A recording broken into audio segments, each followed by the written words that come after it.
Assalamualaikum warahmatullahi wabarakatuh. Perkenalkan, nama saya Ana Maulidatul Qur'aniyah dari Prodi Manajemen semester 4 akan mempresentasikan bab 6 tentang pemilihan portofolio optimal.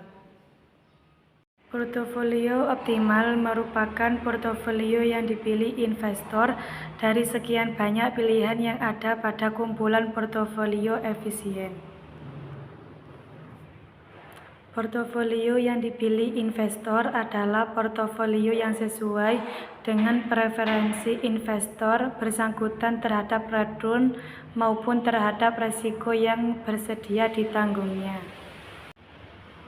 Selanjutnya, dasar-dasar dalam pembentukan portofolio optimal. Yang pertama, portofolio efisien dan portofolio optimal. Portofolio efisien ialah portofolio yang memaksimalkan return yang diharapkan dengan tingkat risiko tertentu yang bersedia ditanggungnya. Selanjutnya, portofolio optimal merupakan portofolio yang dipilih investor dari sekian banyak pilihan yang ada pada kumpulannya.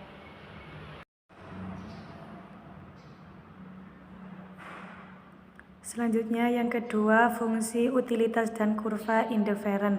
Fungsi utilitas dapat diartikan sebagai suatu fungsi matematis yang menunjukkan nilai dari semua alternatif pilihan yang ada.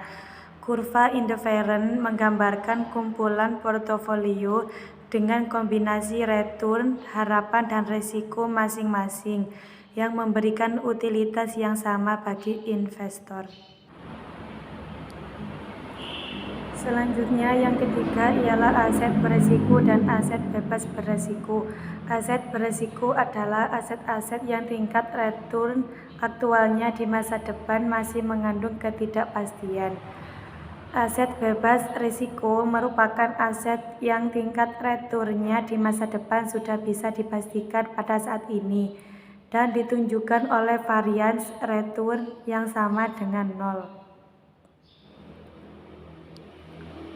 Selanjutnya, preferensi investor untuk membentuk portofolio optimal dapat bervariasi tergantung pada faktor-faktor seperti tingkat risiko yang dapat diterima, tujuan investasi jangka panjang, preferensi sektor atau industri, dan pandangan tentang pasar keuangan global. Namun, ada beberapa prinsip untuk dapat dalam membentuk portofolio optimal meliputi diversifikasi yang tepat, alokasi aset yang seimbang, pemahaman risiko investasi, serta evaluasi terus-menerus terhadap kinerja portofolio.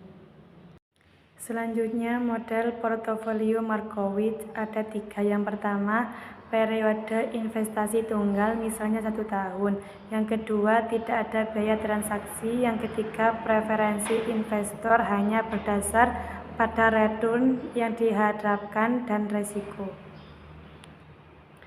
Selanjutnya, memilih aset yang optimal. Keputusan ini menyangkut pemilihan kelas-kelas aset yang akan dijadikan sebagai pilihan investasi dan juga berapa bagian dari keseluruhan dana yang dimiliki investor yang akan diinvestasikan kepada kelas aset tersebut.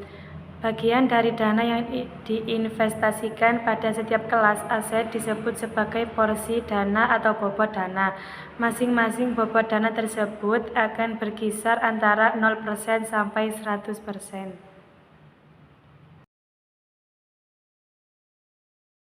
Cukup sekian dari saya. Terima kasih. Wassalamualaikum warahmatullahi wabarakatuh.